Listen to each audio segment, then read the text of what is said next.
Merhaba, kanalıma hoş geldiniz. Hep derler otları nereden öğrendin? Ben otları annemden küçücük yaştayken öğrendim. İzmir'de yaşıyorlar. Anneme ve ablama çok rica ettim. Ne olur bize güzel otlar toplayın, güzel videolar paylaşmak istiyorum dedim. Kanalıma destek olmak için sevgili ablam çok güzel otlar topladı. Annem bu otları ayıkladı ve size güzel tarifler veriyor. Bu benim sevgili anneciğim. Ellerine sağlık. Çok teşekkür ederim. Bugün doğadan topladığım yeşilliklerin ayıtlamaya başladı annem. Şimdi annemin elindeki ot, elindeki otun ismi ne? İlibada. İlibadayla ne yapılır? İlibadayla büyük yaprağı olursa sarma sarılır. Bulgur pilav pişirilir. Kavrulur. Otla her şey olur yavrum. Yeşillikte neler olmaz ki? Elimizdekiler ilibada. İlibada. Bununla kavuruyoruz.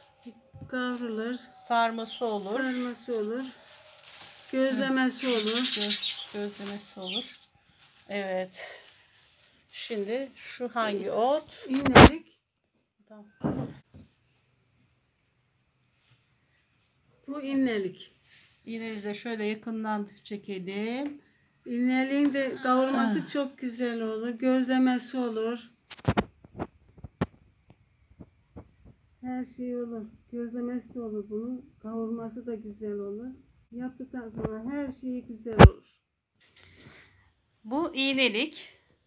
İğneliğimiz az topladık yani. Sadece 2 kök bulabildik. Bunu da kavurması, böreği güzel olur. Gözlemelerde de çok güzel olur. Evet. Vallahi Nasıl? çok- Şeker otu. şeker otu. Bu ne işe yarar? Bununla ne yapılıyor? Bu da kavrulur. Kavrulur. Kavrulur. Gözlemesi olur. Bunun ne kadar pişirsen pişir bu vıcırdamaz. Bu tane tane kalır. Şeker otunun özelliği öyledir. Çok güzel olur. Kavurması çok güzel olur. Bu kıllı fistan. Bunun da kavurması güzel olur. Böreği olur. Çok güzel. Nasıl da büyümüşler. Pek güzel büyümüşler. Bunların da salatası çok güzel olur. Nasıl yapılacak? Ne yapılacak? Yıkayacaksın, doğrayacaksın, haşlayacaksın. Limon tuzu, zeytinyağı koyup yiyeceksin. Çok güzel olur. Bayağı da tiyeklenmiş. Şuna bak. Vallahi yarabbim. Evet. Cenab-ı Allah'ın verdiği şeyler. Şunlara bak. Unumuz olsa da bir de yuka yapsak. Yok. Onlar ateş pahası. He? Şimdi kaza yağları çekiyorum. Kaza yağları da suda yetişir. Duru suda. Gayet lezzetlidir. Böreği olur. Gözlemesi olur. Kavurursun. Kavurarak yapabilirsin. Lezzetli bir ot yemeğidir. Çok Evet. güzel olmuş bunlar. Şimdi de evet acı günekleri Acı günekler. acı günekler şöyle göster. Bunları da inşallah hafta sonu bir yufka yapıp dürüm yapacağız. Afiyetle yiyeceğiz. Bu acı güneğinde çok şifa varmış ama. Yani bir zamanlar doktorlar bizim Afyon'da otururken Sultan toplamaya geldi. Ben ne yapacağım dedi. Biz bundan ilaç yapacağız. Bu üretkelerden. Evet. Emeğine sağlık. Annem hala temizlemeye devam ediyor. Tabii çok az kaldı.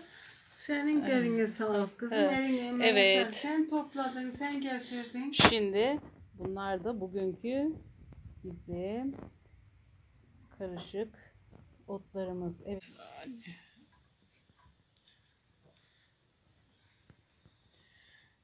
Ay, çok güzel otlar. Çok çok da.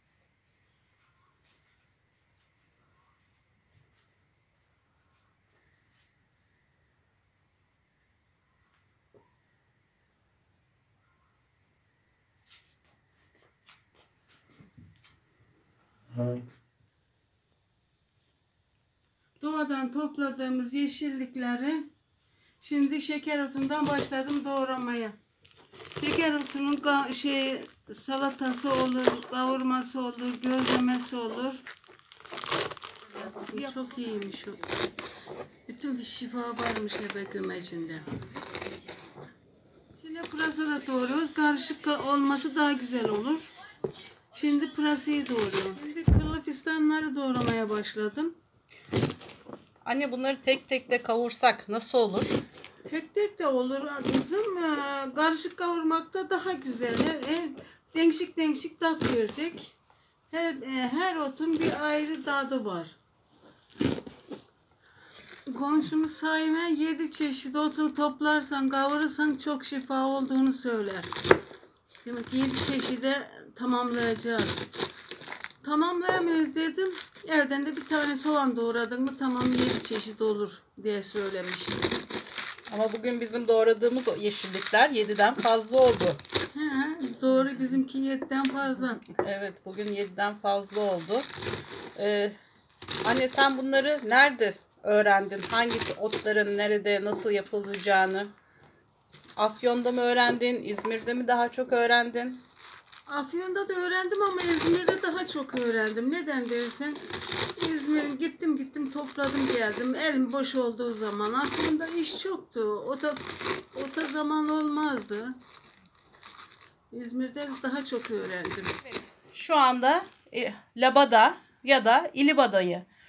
Bununla pilav yapacağız. Annem pilavın tarifini sizlere verecek.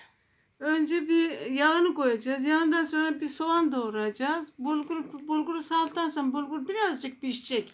Piştikten sonra da ilibada üstüne koyacağız. Afiyetle yiyeceğiz.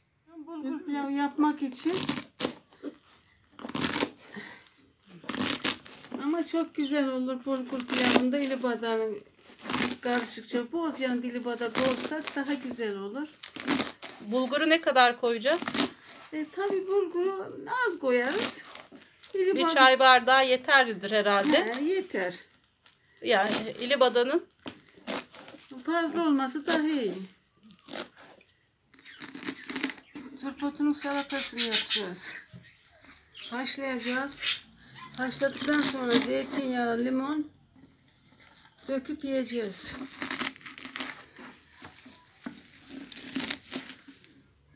yeşil kalması için nasıl haşlamamız gerekiyor? Su iyice kaynar kan atacağız içine. O zaman yeşil kalır. Ama su iyice kaynamadan atarsak sararır.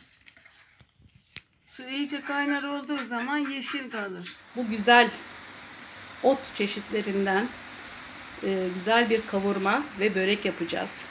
Bunun içine şu an tencereye doldurduğumuz, büyük bir tencereye doldurduk tabii biz. Bir çay bardağı yağ.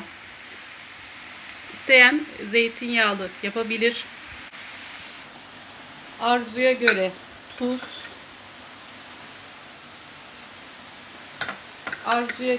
Arzuya göre karabiber ve pul biber de ekleyebilirsiniz. Şöhretin Dünyası'na abone değilseniz abone olunuz.